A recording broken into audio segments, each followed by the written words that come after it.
Rempli, Seigneur, de ta puissance, de ta grâce, Seigneur.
prêt à recevoir de ton amour, Seigneur, de ta vérité, de ta lumière, Seigneur. Je veux reconnaître, mon Dieu, que je ne suis qu'un homme fait de chair, Seigneur, et de ton esprit de vie sur cette terre, Seigneur.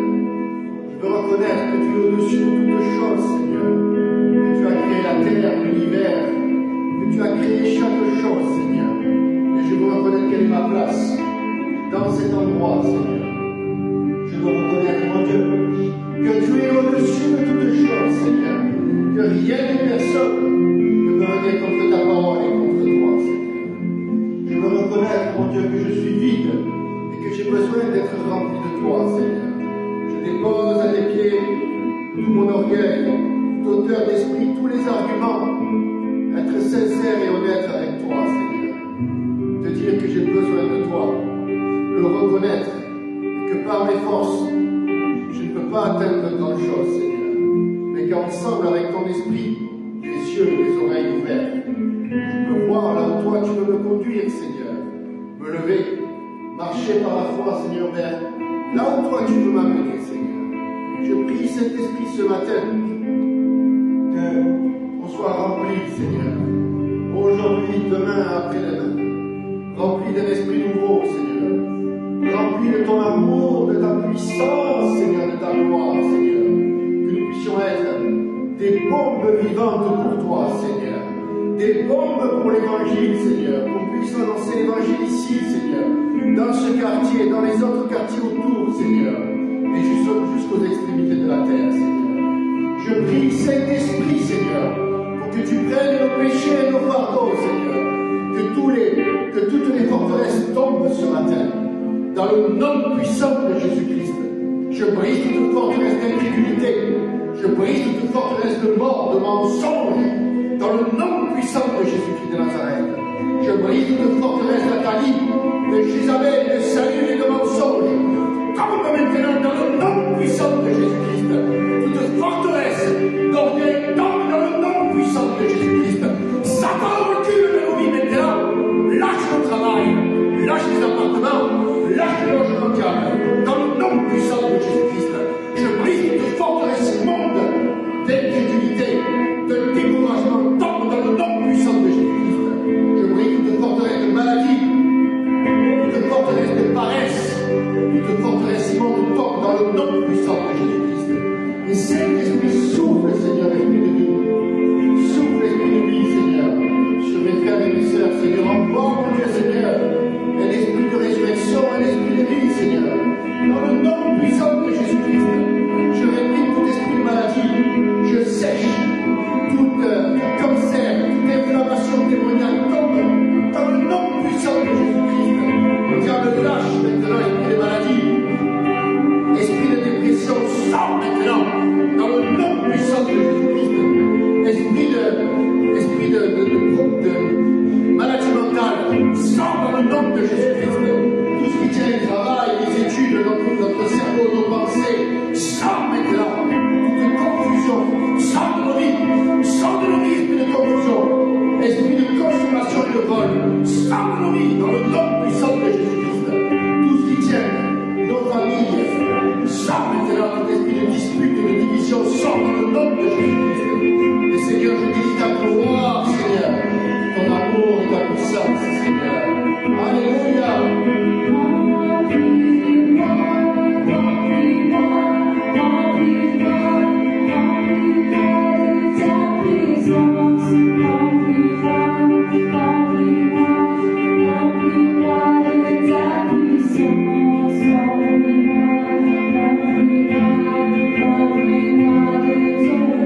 you.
Alléluia, alléluia. Seigneur, souffle, Seigneur, ce matin, mon Dieu.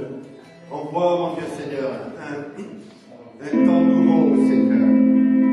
Qu'on puisse recevoir ta parole, Seigneur. Être des vases prêts à recevoir ta parole. Et que le contenu que nous recevons puisse nous amener à te connaître, Seigneur. À la révélation. Te connaître, Seigneur. Et que toi, Jésus, tu puisses grandir dans nos vies, Seigneur. Je prie, Jésus, pour que tu poses ta main sur nos épaules, que tu poses ta main sur nos têtes, Seigneur.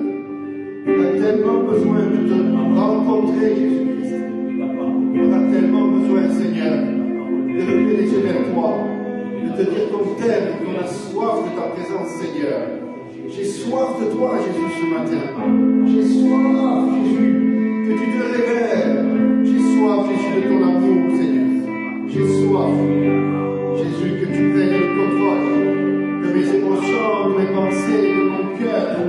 Que tu prennes le contrôle de ma tête, Seigneur, de mes préoccupations, de mon incapacité, de mes problèmes, des maladies, Seigneur, de toutes les choses, Seigneur. Je veux tout déposer à tes pieds, Jésus.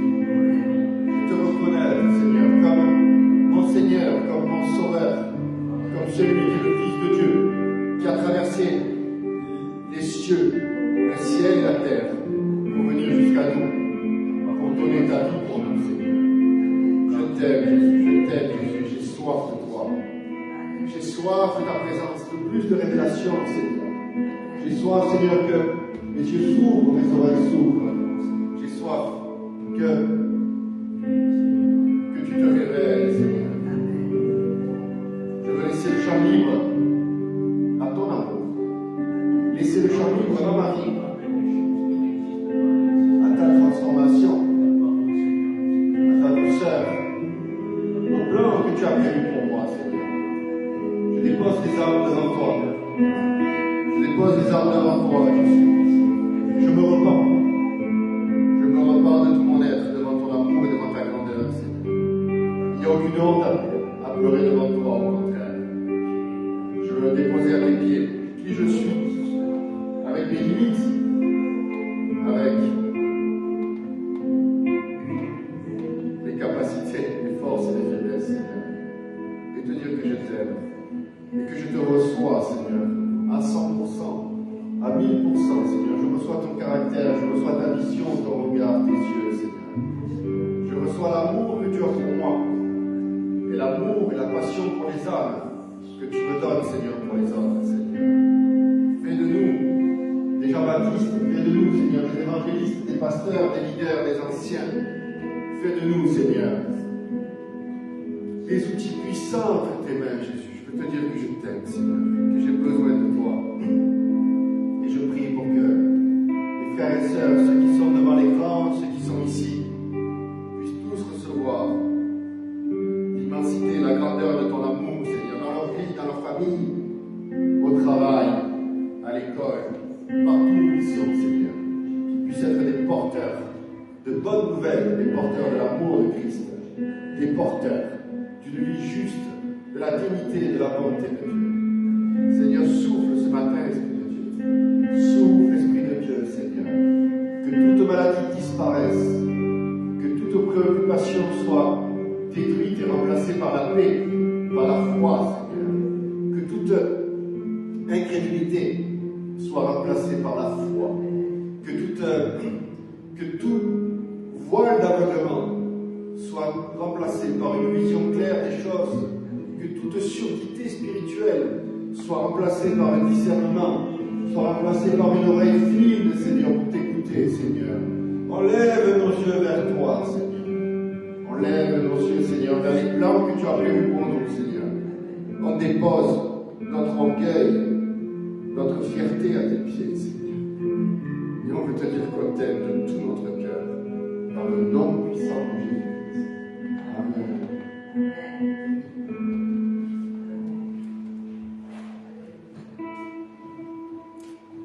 Bienvenue à tous.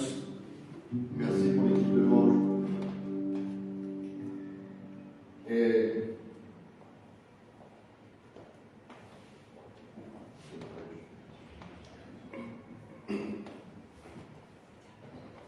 Bienvenue à ceux qui sont devant l'écran, on filme le culte, on l'enregistre, on le met sur YouTube. Et pour ceux qui sont là aussi, je veux dire la bienvenue à tous. Et c'est une joie d'annoncer la parole de Dieu. C'est une joie de faire partager aux frères et aux sœurs, mais aussi à ceux qui ne le connaissent pas, qui a l'espérance, qui a une bonne nouvelle pour la vie des personnes. Amen. Et je crois que le Seigneur est en train de nous faire grandir. C'est la parole pour... Nous avons une parole prophétique pour l'année et une parole pour le trimestre. La parole pour le trimestre, elle dit de grandir rapidement. Et la parole pour l'année, elle dit année de résurrection. Et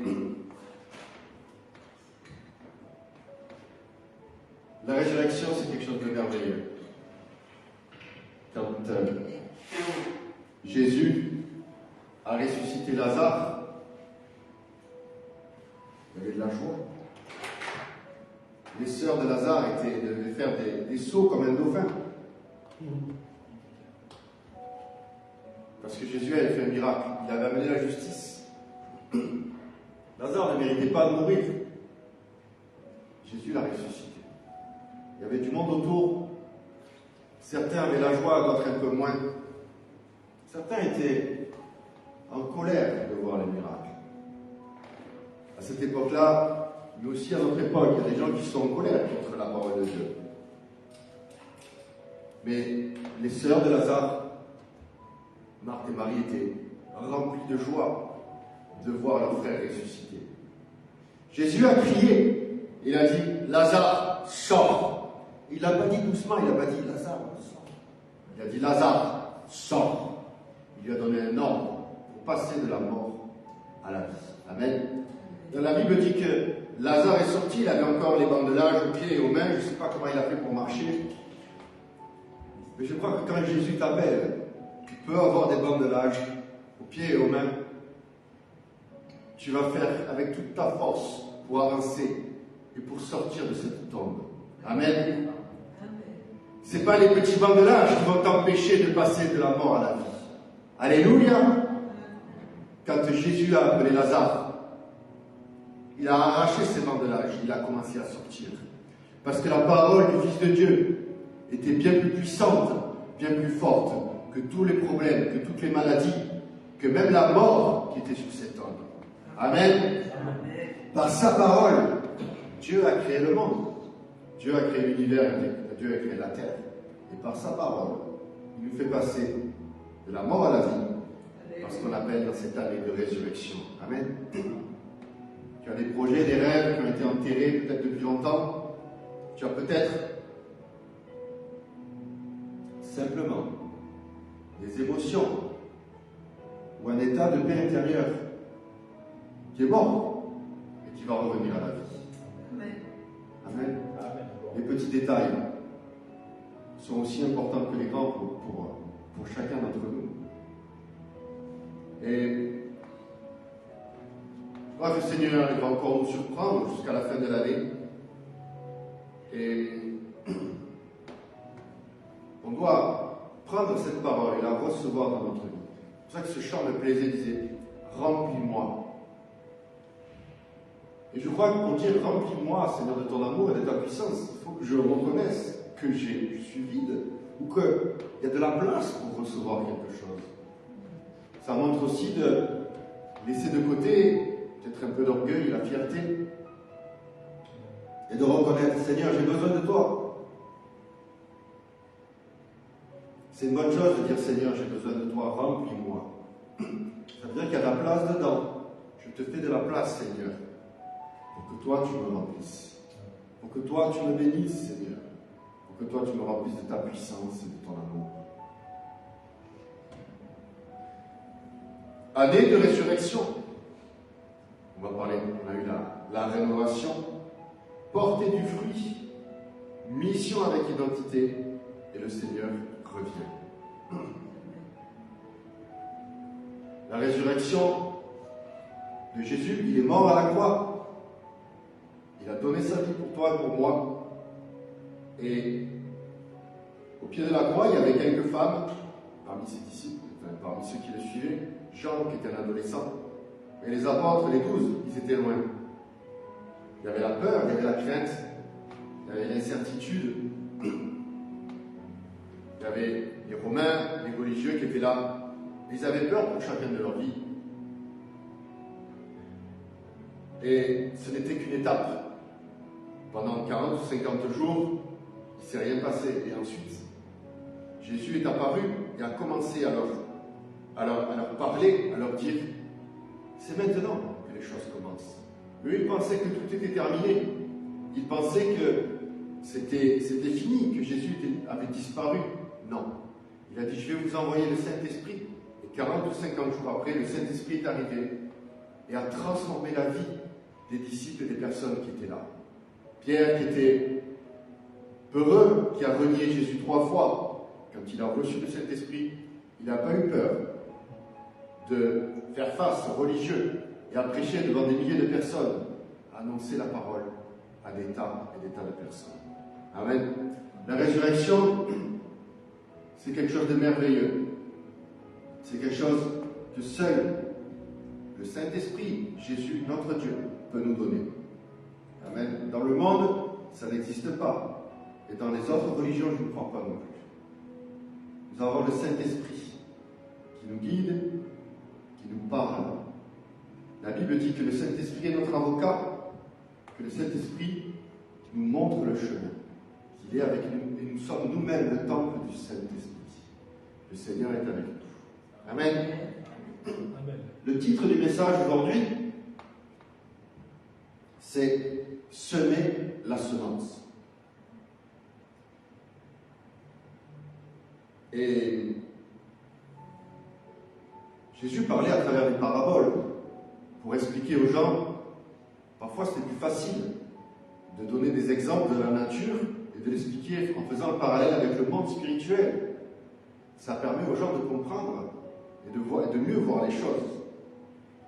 Et il y a évidemment une parabole qui est très connue, c'est celle du semeur.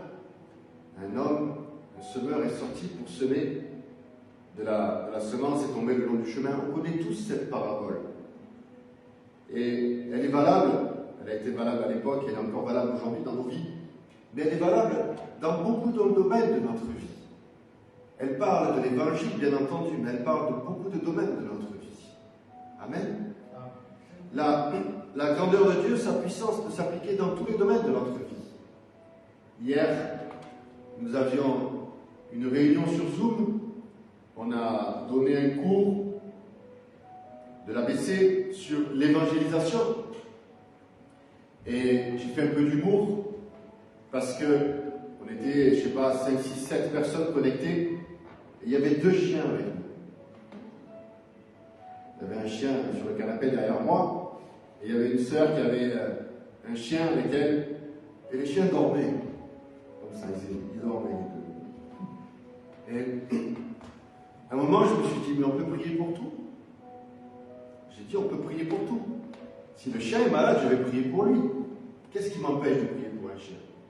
Et même si je dois l'amener chez le vétérinaire, je vais prier pour que le vétérinaire soit bien dans sa tête, qu'il lui donne le bon médicament. Je vais prier pour que la facture soit basse. Je vais prier pour que tout se passe bien. Alors on peut prier pour toutes choses. Amen. Parce que les chiens, certains les aiment bien, c'est presque nos enfants parfois, et on oublie de prier pour ça aussi. Et je crois qu'on doit avoir une vision universelle de l'Évangile, une vision universelle de qui est Jésus-Christ et de ce qu'il est prêt à faire pour nous. Il y a des choses qui sont très importantes, pour lesquelles tu vas prier pour tous les jours. J'ai besoin d'un logement, j'ai besoin d'un travail, j'ai besoin de ci, j'ai besoin de guérir, etc. Mais aussi tu peux prier pour des tas de choses autour de toi, comme pour un animal, comme pour ton voisin, comme pour qu'il y ait la paix dans ton bâtiment, comme pour qu'il y ait la paix dans ta classe, comme pour qu'il y ait la paix dans le bus que tu vas prendre pour aller de ta maison à ton travail. Amen. Tu peux prier aussi pour ceux qui sont dans le besoin, ceux qui sont à côté de toi, autour de toi. Tu peux mettre ta main Et la Bible le dit, posez la main sur les malades, imposez les mains aux malades. Amen. Tu as l'autorité, j'ai l'autorité pour prier pour les malades. Seigneur, bénis mon frère, bénis ma sœur, que toute inflammation disparaisse, que toute maladie, que toute bactérie, infection, que toute cellule cancéreuse soit séchée dans le nom de Jésus-Christ. Seigneur, que celui qui boite puisse retrouver sa cheville ou son genou en pleine forme. Que celui qui a du mal à dormir puisse trouver le sommeil profondément.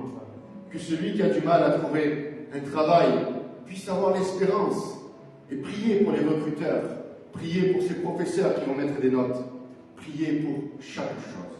Amen. Amen. Semer la semence. On prie, on parle de l'évangile, c'est ça semer la semence. On va aller dans 2 Corinthiens,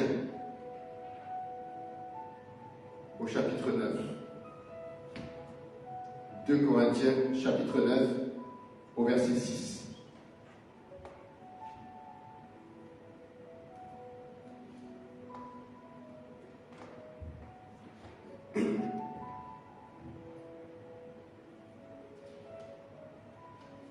Corinthiens 9, verset 6. En fait, celui qui sème peu, moissonnera peu. Et celui qui sème en abondance, moissonnera en abondance. C'est facile à comprendre. Un enfant de 4 ans peut le comprendre. Que chacun donne, comme il l'a résolu en son cœur, sans tristesse ni contrainte, car Dieu aime celui qui donne avec joie. Paul y parle à l'église de Corinthe, c'est la deuxième lettre qu'il envoie. Il parle d'économie, mais pas seulement, je crois. C'est quelque chose qu'on peut appliquer à tous les domaines de notre vie. Et Dieu a le pouvoir de vous combler de toutes sortes de grâces, afin que, possédant toujours à tout égard de quoi satisfaire à tous vos besoins, vous ayez encore en abondance pour toute œuvre bonne. Dieu a le pouvoir de nous combler en toutes sortes de grâces. C'est ce que je disais tout à l'heure. La grâce, elle ne s'arrête pas seulement à l'évangile, à l'économie. La grâce, elle peut être sur ta vie dans tous les domaines. Et si Dieu te donne un don pour faire de l'humour, et que tu partages l'évangile avec l'humour, c'est une grâce de faire rire les gens, de partager la joie. Amen. Amen. Les gens sont tristes. Quand tu prends le bus, le métro, le tramway, les gens ne rigolent pas. Combien il est bon de partager la joie et l'espérance. Et si Dieu te donne un don auquel tu n'avais jamais pensé, Dieu peut te combler de toute grâce. La grâce, elle est gratuite. Amen. L'évangile de la grâce. Jésus, quand il se promenait, il allait d'un endroit à un autre. Et les gens s'approchaient de lui. Un lépreux peut s'approcher, un aveugle, un boiteux ou la femme qui perdait du sang. Et Jésus a fait le miracle par grâce. Il n'a rien demandé en retour. À chaque fois, il a dit la même chose. Il a dit, c'est ta foi qui t'a guéri. Et je parlais avec une personne dans la semaine, et la personne me racontait sa situation, et c'est une situation très difficile. Mais en même temps, la personne avait une vision très claire de ce qui lui arrivait, d'où elle était, de ce qui allait et de ce qui n'y allait pas. Et j'ai trouvé ça extrêmement fort de la part de cette personne de reconnaître ce qui allait et ce qui n'allait pas. Et de voir que seul Dieu pourrait intervenir là-dedans. Cette attitude, je l'ai trouvée extrêmement honnête et sincère. Et ce qui est bien de voir avec le Seigneur, avec le Saint-Esprit, avec notre Dieu, c'est cette sincérité et cette honnêteté. On peut être sincère avec Dieu, on peut être sincère avec les autres, mais parfois on n'est pas sincère avec soi-même. On sait pertinemment qu'il y a des endroits de nos vies qui doivent changer, mais on n'y arrive pas. Et on veut couvrir nos difficultés, nos hontes, nos péchés, parfois avec des arguments, en essayant de se convaincre soi-même. Et je crois que l'attitude de cette personne m'a touché. Je me suis dit, mais non, mais cette sincérité, Dieu va répondre. Quand on est clair avec Dieu et avec soi-même, les choses sont 10 fois plus simples. La Bible dit, aime ton Dieu de tout ton cœur et de toute ton âme. Ton cœur, on sait tout ce que c'est que le cœur. Quand tu aimes quelqu'un de tout ton cœur, il n'y a pas d'intérêt derrière. Des fois, on voit des couples à la télé. Le monsieur, il a 88 ans, 98 ans. La fille, elle a 19 ans. L'homme est très riche. On va se dire, c'est pas de l'amour, il y a un intérêt derrière. C'est un exemple qui est très facile à comprendre. Aime ton Dieu de tout ton cœur, de toute ton âme. Dans notre âme, il va y avoir l'intelligence, les pensées, les émotions. C'est assez profond. Et aime ton prochain comme toi-même. Et des fois, on ne s'aime pas soi-même. Comment est-ce que je peux aimer mon prochain? Je crois que ce chant tout à l'heure, il était important de dire, Seigneur, remplis-moi de ta puissance et de ton amour.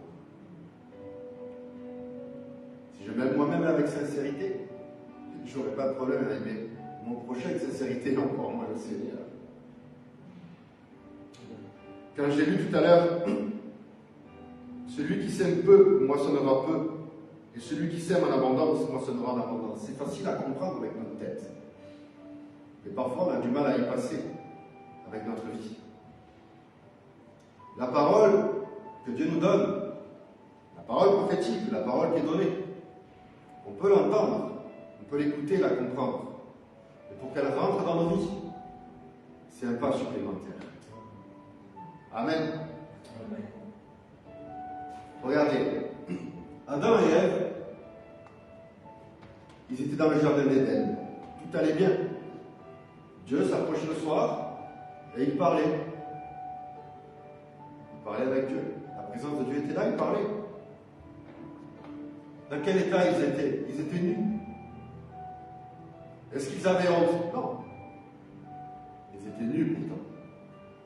Ensuite, on connaît l'histoire. Le serpent est arrivé, le fruit. Adam et Ève ont péché.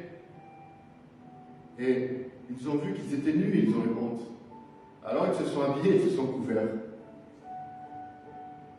Dieu est arrivé, il a vu qu'ils étaient couverts. Et parfois on veut se couvrir. Et je crois que, et c'est écrit dans la Bible, le péché est entré dans l'humanité à travers Adam et Ève.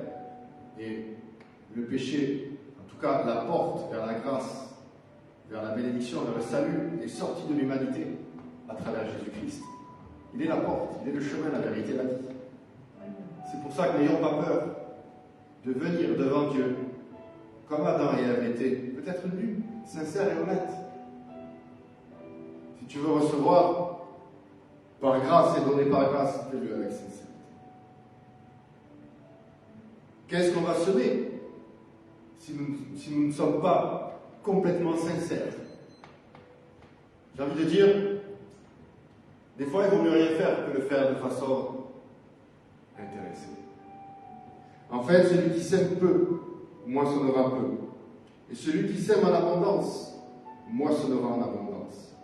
Que chacun donne comme il l'a résolu en son cœur, sans tristesse ni contrainte. C'est clair? Car Dieu aime celui qui donne avec joie. Et Dieu a le pouvoir de vous combler de toutes sortes de grâces, afin que, possédant toujours à tout égard de quoi satisfaire à tous vos besoins, vous ayez encore en abondance pour toute bonne œuvre. La Bible nous encourage à semer, partager la parole, annoncer la bonne nouvelle, le zèle de l'évangile, de dire aux gens qui en ont besoin, Jésus t'aime, je vais prier pour toi. Comment faisait Jésus pour évangéliser? Il est notre exemple. D'abord, il faisait les miracles, et ensuite, il enseignait. Des fois, on veut faire le contraire. On veut enseigner les gens, les convaincre, et on tombe sur un mur, on tombe sur une montagne d'arguments, et il ne se passe rien. C'est pour ça que quand on parle dans la rue aux gens, on les évangélise, ou la famille, les voisins, on va prier pour un miracle. Et une fois que le miracle est arrivé, qu'il est là, il n'y a plus besoin de discussion. Parce qu'on a vu la main et la puissance de Dieu agir. La justice du Dieu éternel intervenir dans la vie d'une personne. Alléluia. Amen. On doit semer. Si on ne sème pas, ce qu'on a reçu peut pourrir.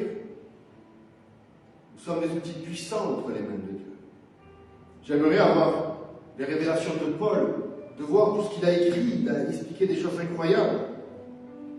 J'aimerais parfois avoir vécu au temps de Jésus, d'avoir été parmi les disciples et voir les miracles, les choses, c'était merveilleux. Mais je n'ai pas vécu à cette époque.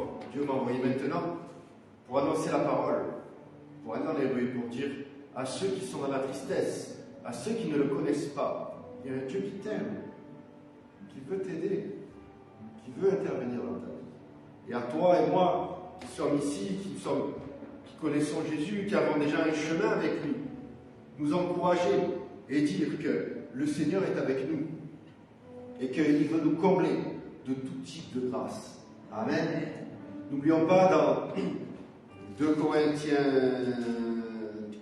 10, au verset 3, ce verset on l'a lu plein de fois et on va le relire jusqu'à ce que cette parole elle soit en nous, qu'elle soit normale, que ce soit une habitude, un réflexe dans nos vies. Si nous marchons dans la chair, nous ne combattons pas selon la chair, car les armes avec lesquelles nous combattons ne sont pas charnelles, mais elles sont puissantes devant Dieu pour renverser des forteresses. Nous renversons les arguments et toute hauteur d'esprit qui s'élève contre la connaissance de Dieu. Amen. Briser les forteresses, des groupements de démons qui tiennent les quartiers, des maisons, qui tiennent nos vies, etc. Parce que quand tu vas évangéliser ou quand tu parles de Dieu ou qu'il y a une situation qui est compliquée, tu vas tomber sur des arguments. Mais d'abord, il faut briser la forteresse. Et ensuite, les arguments vont céder les uns après les autres. Et contre toute hauteur d'esprit qui s'élève contre la connaissance de Dieu. L'orgueil, l'arrogance qui s'élève contre la connaissance de Dieu. Pas seulement dans l'évangile, mais dans toutes choses. Je disais hier que quand on rencontre quelqu'un, qu'on lui dit « Jésus t'aime, je suis protestant, je suis évangélique, je viens pour te partager Christ et l'espérance et la joie. » Il y a des gens qui répondent « Et moi je suis catholique, ou moi je suis bouddhiste ou musulman, ce que tu veux. » Je dis « Mais est-ce que le fait que tu sois catholique fait des miracles dans ta vie? Non. Je t'amène, on va prier, on va demander à Jésus pour qu'il fasse un miracle tout de suite. Ça, c'est un argument. Les gens vont dire, il y a ça, ils mettent un mur et ils veulent fermer la porte. Mais dans le nom de Jésus-Christ, cet argument, je brise d'abord les forteresses et les arguments tombent. Et le Seigneur nous donne la stratégie pour l'évangélisation, mais aussi pour chacun d'entre nous, pour nos problèmes. Dans les étapes de vie où nous sommes, le Seigneur va nous donner la stratégie pour faire le bon combat et pour avoir la victoire.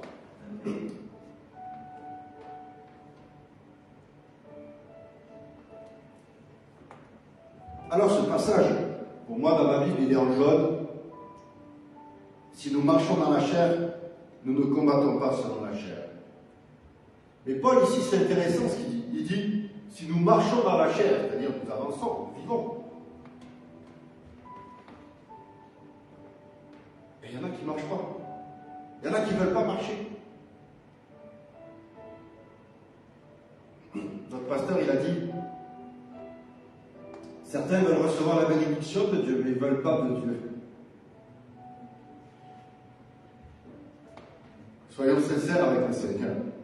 Moi, je veux Dieu, je veux la bénédiction, je le crie, Seigneur, je veux me repentir de tout mon être devant toi. Si parfois, On demande des choses. Et je veux, Seigneur, te recevoir, toi et la bénédiction. Amen.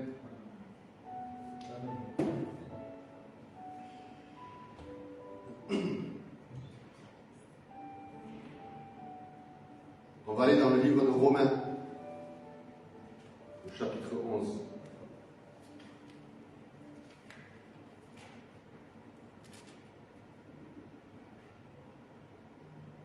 Au verset 17. C'est la parole que nous avons pour ce trimestre. Romains 11, 17 à 20. Et si quelques-unes des branches ont été retranchées, et si toi, Olivier Sauvage, tu as été greffé à leur place, et si tu as participé à la racine et à la sève de l'olivier, ne te glorifie pas aux dépens des branches. Si tu te glorifies, sache que ce ne c'est pas toi qui portes la racine, mais que c'est la racine qui te porte. Tu diras donc, des branches ont été retranchées afin que moi, je sois greffé. Fort bien. Elles ont été retranchées à cause de leur manque de foi. Et toi, tu subsistes par la foi. N'aie pas de pensée hautaine, mais de la crainte. Amen. La parole, elle nous dit de grandir rapidement. Ici, ça parle d'une greffe, d'un olivier petit et faible, avec des petites racines. Il y a une branche qui est coupée et qui est plantée sur un arbre qui est grand, qui est fort, et qui a des racines profondes. Et ça, c'est toi et moi aujourd'hui. Nous sommes greffés et plantés sur un arbre qui a des racines profondes, qui a des racines qui fait monter de la sève, plein d'énergie, plein de force, plein de puissance. Et toi qui es greffé sur cet arbre nouveau, tu vas pouvoir te développer et donner du fruit en abondance. Amen. Pour donner du fruit, il faut semer. Il faut avoir la foi pour pouvoir semer. Cette parole, elle est forte parce qu'elle parle à cause de leur manque de foi. Et toi, tu subsistes par la foi. La foi, c'est voir et espérer des choses que je ne vois pas encore. Le Seigneur nous dit, tu as la foi. La semaine dernière, on a lu un verset qui était dans Luc, qui disait que les disciples ont dit, Seigneur, augmente notre foi. Et Jésus leur dit, si vous avez de la foi, comme un grain de moutarde, vous diriez à ce mûrier, déracine-toi et jette-toi dans la mer. Et tu as la foi. Et j'ai la foi. Amen. On va prier pour la mettre en pratique encore plus. La foi, c'est l'action. La foi, c'est marcher, comme dit Paul. Si nous marchons selon la chair, nous combattons dans l'esprit. Marchons par la foi. Marchons pour avancer vers où, je ne sais pas. Mais avançons vers là, dans les plans du Seigneur. Amen. Dans Exode, je disais Exode, et on connaît tous l'histoire du peuple qui est sorti d'Égypte. Le peuple est sorti d'Égypte parce qu'il vivait dans l'esclavage. Le peuple égyptien tenait le peuple juif en esclavage. Il devait faire tous les travaux difficiles pour ne pas gagner beaucoup. C'était les esclaves. Mais Dieu envoie un homme, Moïse, avec une promesse, leur dire, j'ai une terre promise pour vous. Et le Pharaon n'est pas d'accord avec ça. Et on voit que quand quelqu'un est contre la parole de Dieu, il va contre le vent de Dieu. Et la Bible a parlé de nombreuses plaies qui sont arrivées contre le peuple en Égypte. Le peuple de Dieu sort par miracle au moment de la Pâque. Il sort d'Égypte. Et le peuple égyptien qui a peur donne de l'or et de l'argent au peuple de Dieu. Et le peuple s'en va. On connaît tous le passage où le peuple se retrouve face à la mer avec l'armée égyptienne qui est derrière, qui est probablement la plus grande armée de l'époque, avec des chars, avec des épées et des lances, face à des esclaves qui ont rien, aucune arme.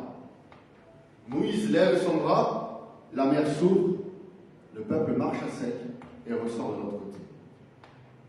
Et là, il se passe quelque chose de merveilleux. C'est que l'armée égyptienne suit le peuple, et la mer se referme. Et le peuple voit son plus grand ennemi celui qui le tient en esclavage mourir dans l'eau. Et ne le verra plus jamais, ce peuple. Ce peuple ne verra plus jamais l'armée égyptienne. C'est une parole pour toi et pour moi aujourd'hui, que tu ne verras plus jamais ton ennemi venir contre toi. Amen. Ce qui est merveilleux ici, c'est qu'il se passe un miracle impressionnant. Traverser la mer à sec, c'était quelque chose de phénoménal, un peuple nombreux. Et le Seigneur ouvre la mer et ouvre un passage là où il n'y en a pas. Ce que je dis souvent, c'est que le Seigneur va ouvrir une porte dans un mur, dans une forteresse, un endroit que tu n'imagines pas. C'est la spécialité de notre Dieu, de faire des miracles, de faire des choses impossibles, d'ouvrir des portes, d'ouvrir des passages à des endroits qu'on n'imagine pas. Amen. Et au chapitre 15 d'Exode, Moïse et le peuple chantent de joie. Les Égyptiens qui tenaient en esclavage ont disparu.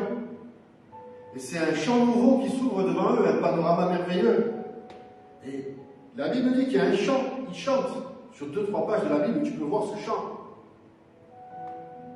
Et le peuple marche pendant 3 jours dans le désert sans eau. Le désert, c'est pas facile. Jusqu'aux eaux de Mara. Mara, ça veut dire amertume. Ils arrivent devant une étendue d'eau qui n'est pas potable. L'eau est amère. On ne peut pas la boire. Alors on va aller dans Exode 15 et on va lire ce qui se passe. Je vais faire un résumé. Exode 15 au verset 22. Moïse fit partir Israël de la mer des joncs. Ils prirent la direction du désert de Chour, et après 3 journées de marche dans le désert, ils ne trouvèrent pas d'eau. Ils arrivèrent à Mara, mais ils ne purent pas boire l'eau de Mara, parce qu'elle était amère, d'où le nom de Mara qu'on lui donna.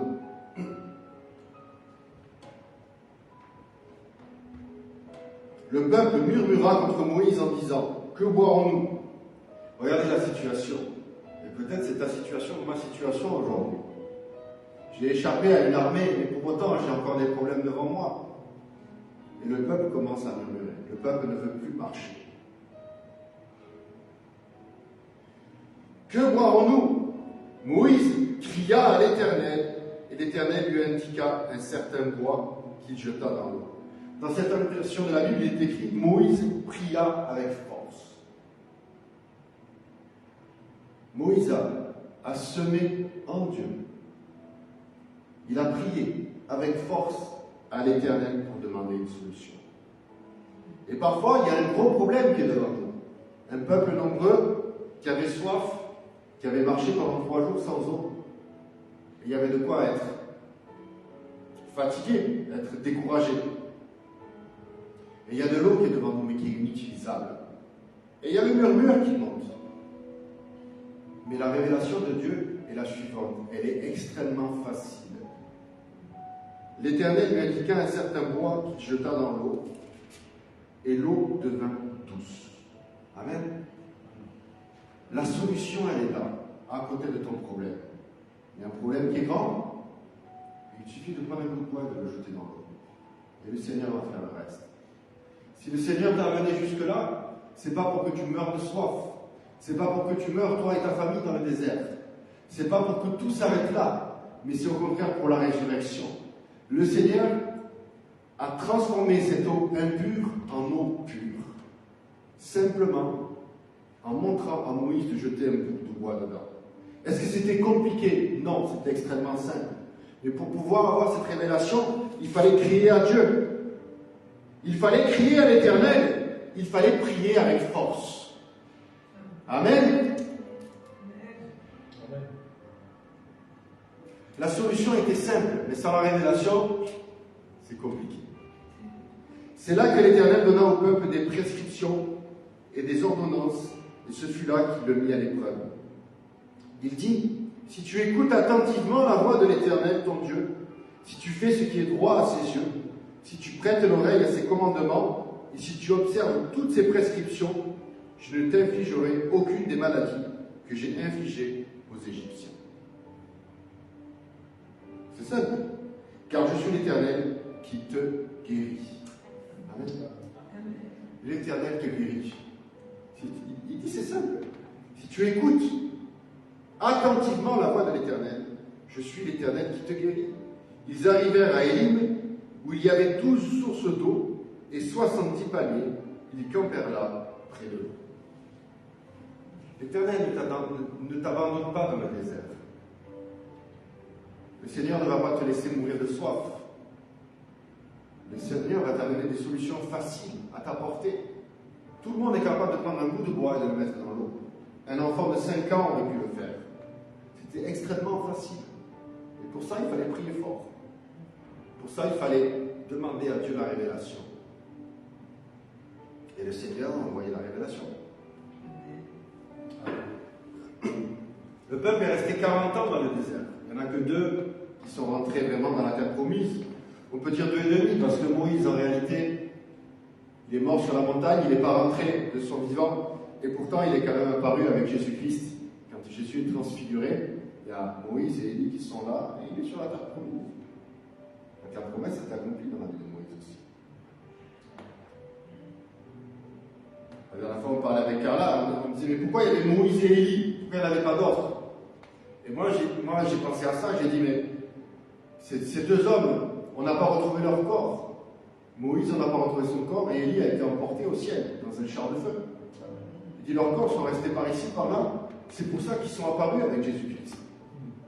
Ça, c'est ma théorie à moi, c'est pas écrit dans la Bible. Chacun peut avoir son hypothèse et sa théorie.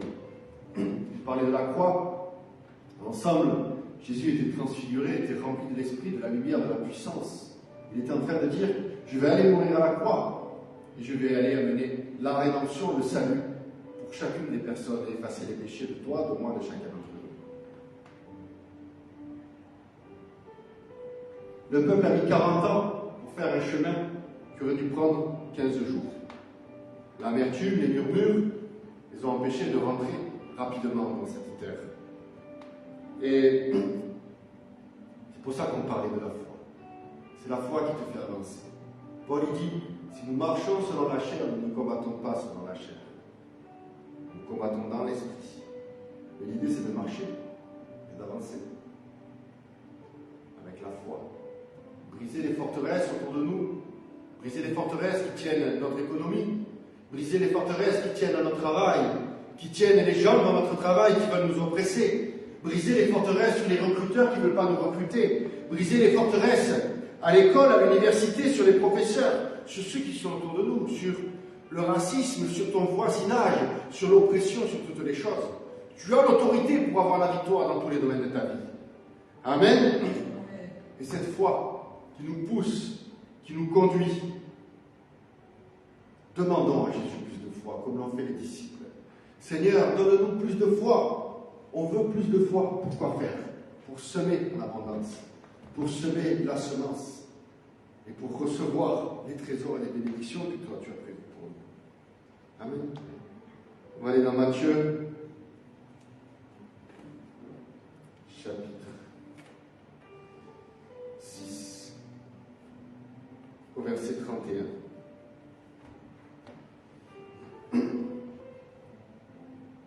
Matthieu 6, verset 31. Ne vous inquiétez donc pas en disant, que mangerons-nous, ou que boirons-nous, ou de quoi serons-nous vêtus? Car cela, ce sont les païens qui le cherchent. Or, votre Père céleste sait que vous en avez besoin. Cherchez premièrement son royaume et sa justice, et tout vous sera donné par-dessus. Cherchez d'abord le royaume de Dieu et sa justice. La justice, c'est annoncer la bonne nouvelle à ceux qui sont dans la détresse, à ceux qui sont malades, à ceux qui sont fatigués, à ceux qui ont besoin d'espérance. C'est ça, amener la justice de Dieu. Ne vous inquiétez donc pas du lendemain, car le lendemain s'inquiétera de lui-même. À chaque jour suffit sa peine. Seigneur, je prie vraiment pour que je puisse recevoir ce passage dans ma vie, de ne pas m'inquiéter et de chercher premièrement le royaume de Dieu et sa justice. Seigneur, je veux être comme ce vase, prêt à recevoir de ton amour et de ta puissance, et à recevoir cette direction cette capacité à chercher premièrement ton royaume et ta justice, et à mener les uns et les autres à l'évangile. Amen. On va se lever, on va prier.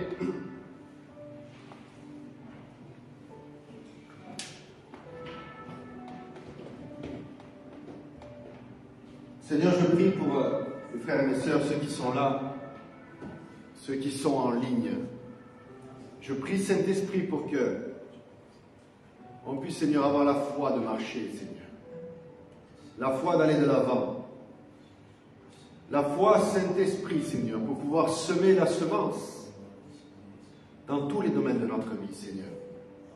Je prie, mon Dieu, pour que tu augmentes notre capacité de prière, notre capacité de lecture de la parole, Seigneur. Que tu augmentes, Seigneur, notre capacité à recevoir les révélations qui viennent de toi, Seigneur. Je prie, mon Dieu, pour que tu augmentes notre capacité à semer la bonne semence, Seigneur, dans la terre, qui sont nos frères et nos sœurs. Même dans la vie de nos ennemis, parce que si nos ennemis se convertissent, alors ils deviennent nos frères et nos sœurs. Ils deviennent des alliés, Seigneur, entre tes mains. Je prie, Saint-Esprit, pour que les forteresses tombent, Seigneur, dans le nom puissant de Jésus-Christ. Je brise toute forteresse d'incrédulité, toute forteresse de mensonge, toute forteresse de mort, tout ce qui nous empêche de ressusciter et de recevoir le salut. Dans le nom puissant de Jésus-Christ, on renverse les arguments, on renverse l'orgueil, toute hauteur d'esprit. Et Seigneur, je veux recevoir, Seigneur, ta puissance, mon Dieu, ton amour, Seigneur, pour moi et pour ceux qui viennent après moi, Seigneur. Je vois les choses comme une chaîne, Seigneur, où ceux qui sont derrière vont recevoir ta puissance, vont recevoir ta gloire et ton amour, Seigneur. Je prie, Saint-Esprit, Seigneur, pour que tu augmentes la foi, Seigneur, que tu augmentes, Seigneur, notre capacité à croire, notre capacité à marcher et à avancer, Seigneur. Dans le nom puissant de Jésus-Christ, je brise toute incrédulité, je brise toute incapacité, tout mensonge, tout aveuglement. Dans le nom puissant de Jésus-Christ de Nazareth, sors de nos vies, diable, sors de nos travails, sors de nos finances, sors de nos santé, diable, dans le nom puissant de Jésus-Christ. Souffle l'Esprit de Dieu, Seigneur, ce matin. Souffle l'Esprit de Dieu, Seigneur. Envoie la résurrection, la vie, Seigneur. Dans les domaines de nos vies, Seigneur, qui sont morts. Envoie, Seigneur, la résurrection, Seigneur. Dans nos familles, sur nos mains, sur nos cœurs, sur notre espérance, Seigneur. Je prie, Saint-Esprit, Seigneur, pour qu'on puisse voir des miracles puissants, Seigneur. Même si c'est difficile de semer, Seigneur, on veut croire, Seigneur, que tu vas agir, Seigneur, avec puissance, avec gloire, Seigneur. Je prie, Seigneur, pour des miracles, pour des prodiges, pour des témoignages de ta gloire et de ta puissance, Seigneur. Je prie, Saint-Esprit, Seigneur, pour qu'on puisse mettre à tes pieds, Seigneur, tout ce qui nous fait du mal, avec sincérité et honnêteté, Seigneur. Reconnaître nos difficultés, te reconnaître, Seigneur, dans tous les domaines de notre vie. Je prie, Saint-Esprit, pour que on reçoive cette révélation comme Moïse a reçu cette révélation, Seigneur, de jeter de façon simple ce bout de bois dans l'eau et que l'eau devienne potable, devienne pure, Seigneur, et puisse bénir pas seulement un homme, mais puisse bénir un peuple nombreux, Seigneur. Souffle cet esprit, Seigneur, que ton évangile, que ta puissance puisse se répandre sur les groupes de prière, sur l'évangélisation, Seigneur, sur le ministère de louange, sur le ministère, Seigneur, pastoral, dans toutes les choses, Seigneur, que ta gloire et ta puissance se manifestent. Alléluia, alléluia, alléluia, alléluia. Alléluia, alléluia, alléluia. Souffle, Saint-Esprit. Souffle par ton amour, Seigneur. Que nos chaînes, que nos voiles d'aveuglement tombent, Seigneur. Transforme l'incrédulité, Seigneur, en force, Seigneur, en foi, Seigneur. Transforme la tristesse, Seigneur, en espérance et en joie, Seigneur. Transforme, mon Dieu, Seigneur, le mensonge en vérité, Seigneur. Seigneur, on veut être sincère avec toi, Seigneur, honnête, transparent, Seigneur, et te reconnaître dans tous les domaines de notre vie. Dans le nom puissant de Jésus-Christ. Amen.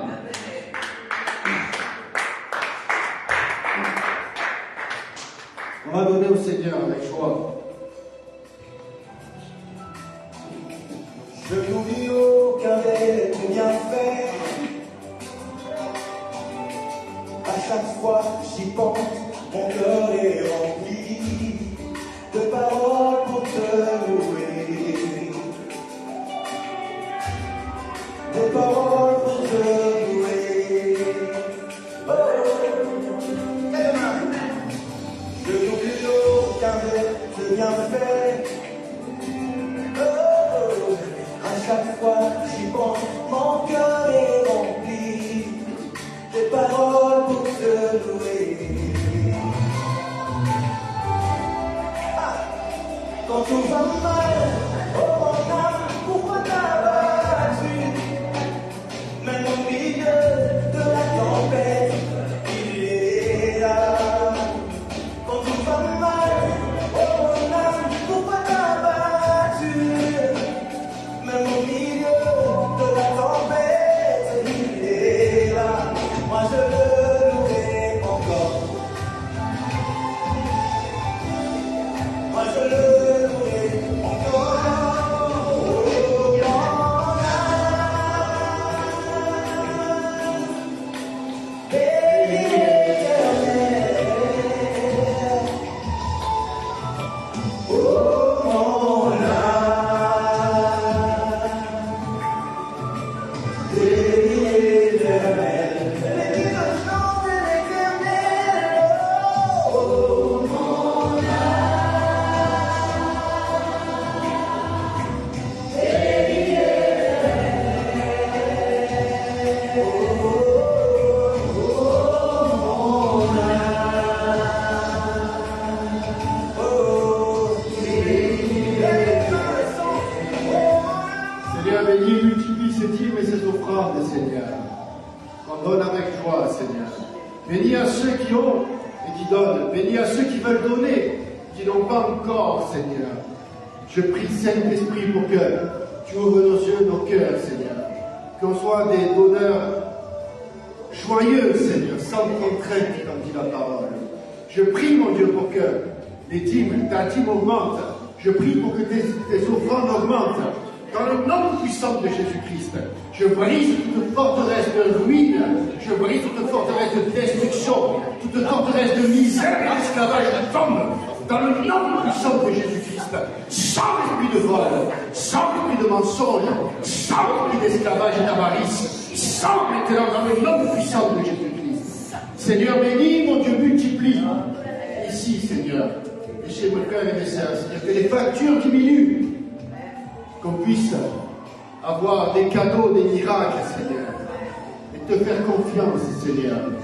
Combattre le bon combat, briser toute forteresse qui tient notre économie, que les arguments tombent et qu'on puisse recevoir, Seigneur, les travails qu'on mérite, recevoir les salaires qu'on mérite, pour donner notre dîme et pour être actifs, Seigneur, dans le ministère, être de bénédiction, dans le nom puissant de Jésus-Christ.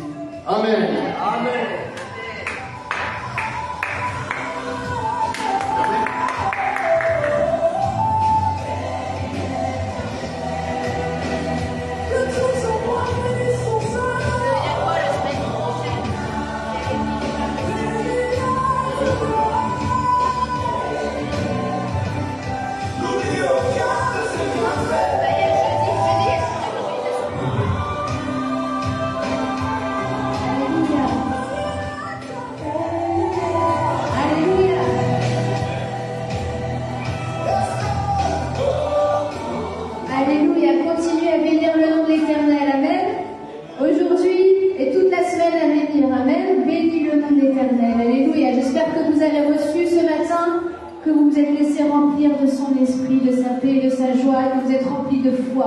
Amen.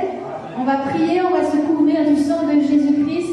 Seigneur, je te remercie pour la parole qui a été donnée. Ce matin, je te prie qu'elle porte du fruit dans la vie de chaque frère et sœur, Seigneur, dans le nom de Jésus. Je te prie, Seigneur, de bénir le corps pastoral de l'Église, Seigneur. Je te prie de bénir nos pasteurs en Argentine, de bénir tous les pasteurs, les CCLV, Seigneur, en Argentine, en Amérique du Sud et en Europe, Seigneur, au nom de Jésus, garde-les, Seigneur. Je te prie de bénir tout le corps pastoral, Seigneur, d'activer tes anges, tes archanges autour d'eux, Seigneur. Je te prie de bénir toutes les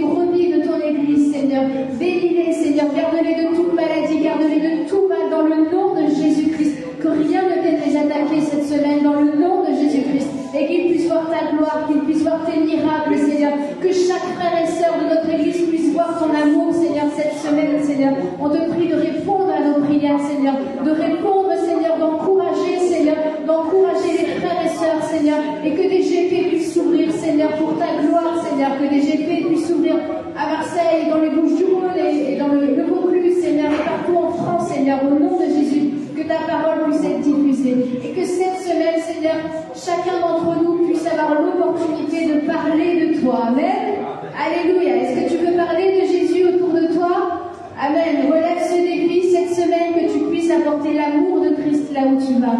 Dans ton travail, quand tu vas dans le club de sport, à la danse, ou à l'école, ou même au supermarché. Amen. Ne perds pas une occasion de partager l'amour de Jésus-Christ. Amen. De partager la foi et l'espérance. Amen. On se couvre tous de ton sang précieux, Seigneur. Ton Église était bien aimée, Seigneur, au nom de Jésus. Amen. Alors, les annonces pour la semaine à venir. Donc, lundi, il y a toujours l'épi des hommes, c'est à 20h15, 20h30. Vous recevez le lien de connexion dans le groupe WhatsApp des hommes. Jeudi, à 18h30, ici, on se donne rendez-vous à l'église pour aller évangéliser au centre-ville de Marseille. Vendredi, il y aura notre culte d'intercession. Amen. Et samedi, l'épi des femmes en ligne à 11h. Pareil, vous recevez le lien de connexion dans le groupe WhatsApp.